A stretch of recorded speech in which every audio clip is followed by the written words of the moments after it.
Hello my dear YouTube family, आपका स्वागत है। उम्मीद करता हूँ आपको मेरी यह वीडियो बहुत पसंद आएगी। तो वीडियो पूरा देखने से पहले मेरे चैनल को सब्सक्राइब कर लीजिए और एंड तक वीडियो देखने के बाद लाइक और कमेंट में हर हर महादेव लिखना ना भूले।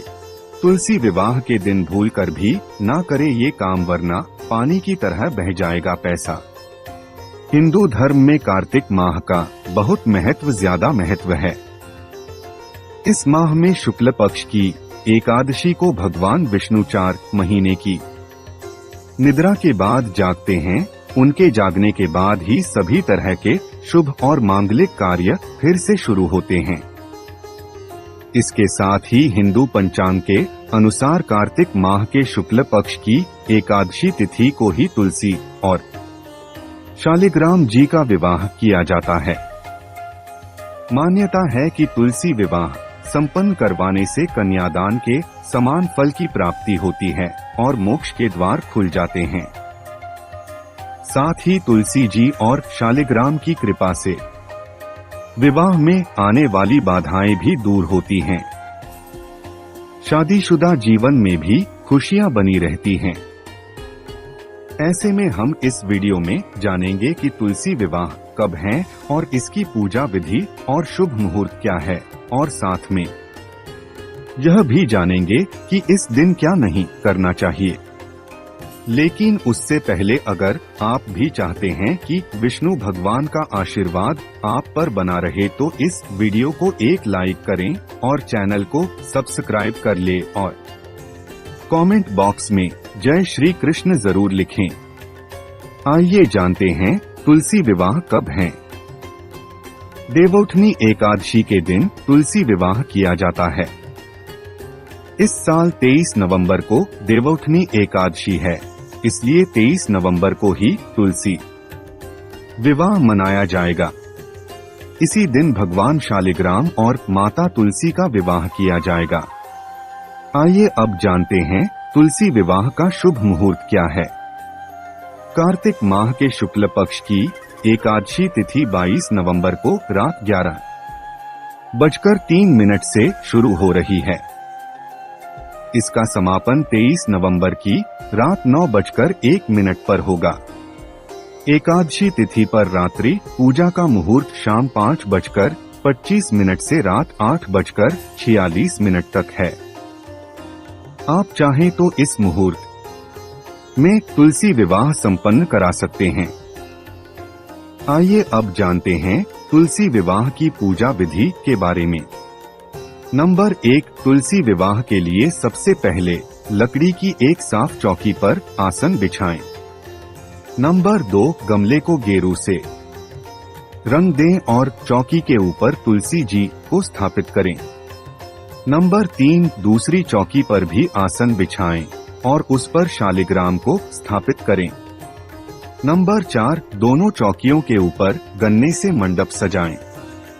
नंबर 5, अब एक कलश में जल भरकर रखें और उसमें 5 या फिर 7 आम के पत्ते लगाकर पूजा स्थल पर स्थापित करें। नंबर 6, फिर शालिग्राम व तुलसी के समक्ष घी का दीपक प्रज्वलित करें और रोलिया कुमकुम से तिलक करें। नंबर 7, तुलसी पर लाल रंग की चुनरी चढ़ाएं, चूड़ी, बिंदी आदि चीजों से तुलसी का श्रृंगार करें।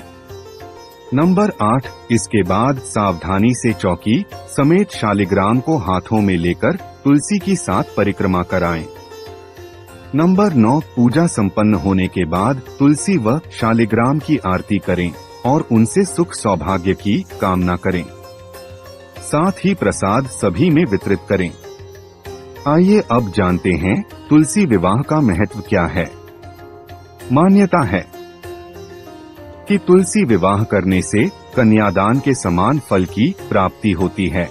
इसलिए यदि किसी व्यक्ति की कन्या न हो तो उसे तुलसी विवाह करके कन्यादान का पुण्य जरूर कमाना चाहिए। जो व्यक्ति विधि विधान के साथ तुलसी विवाह संपन्न करता है उसके मोक्ष प्राप्ति के द्वार खुल जाते हैं। साथ ही तुलसी और भगवान शालिग्राम का विधिवत पूजन करने से मनोकामनाएं पूर्ण होती हैं। आइए अब जानते हैं तुलसी विवाह पर क्या नहीं करना चाहिए। नंबर 1, नियमित दे तुलसी को जल। तुलसी के पौधे को रविवार, वीरवार और एकादशी के दिन पानी नहीं देना चाहिए। इसके साथ ही शाम के समय तुलसी के पौधे के पास दीपक जलाना चाहिए। कहा जाता है कि जिन घरों में सुबह शाम तुलसी का दीपक जलाकर जल दिया जाता है, वहां मां महालक्ष्मी की कृपा सदैव उन पर बनी रहती है।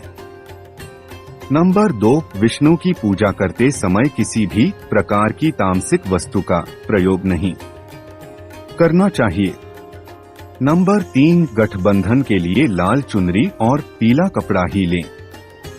भगवान विष्णु की छवि के चारों ओर पीला भाग और तुलसी के पौधे पर लाल पक्ष रखें।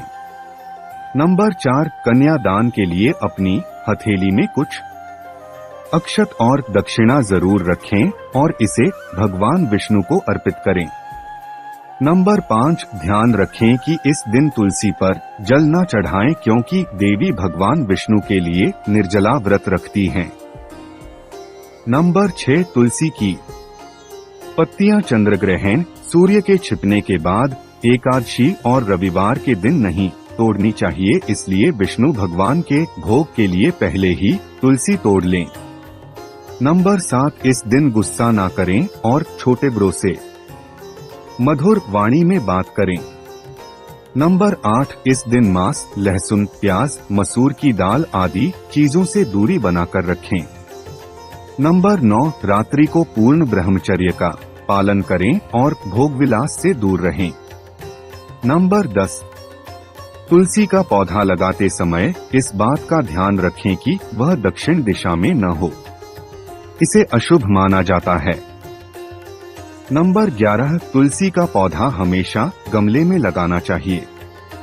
कहा जाता है कि जमीन पर तुलसी का पौधा लगाने से अशुभ फल मिलता है। नंबर 12, अगर आवश्यक न हो तो तुलसी के पत्तों को नहीं तोड़ना चाहिए। घर में तुलसी के पौधे की ठीक से देखभाल करनी चाहिए। नंबर 13, रविवार, सूर्य ग्रहण, चंद्र ग्रहण और सूर्यास्त के बाद तुलसी के पत्ते कभी नहीं तोड़ने चाहिए। नंबर 14, अगर आपने घर में तुलसी का पौधा लगाया है तो उसकी उचित देखभाल करना जरूरी है। ध्यान रखें कि यह सूख न जाए और यदि मर जाए तो तुरंत उस स्थान पर एक नया पौधा लगाएं। सूखे पौधे को कूड़ेदान में न फेंके बल्कि नदी में छोड़ दें। नंबर 15, तुलसी का अपमान नहीं करना चाहिए। जिस घर में तुलसी लगी हो वहां उसकी रोज पूजा करनी चाहिए, क्योंकि यह माना जाता है कि इसे पूजने वाला व्यक्ति स्वर्ग में जाता है।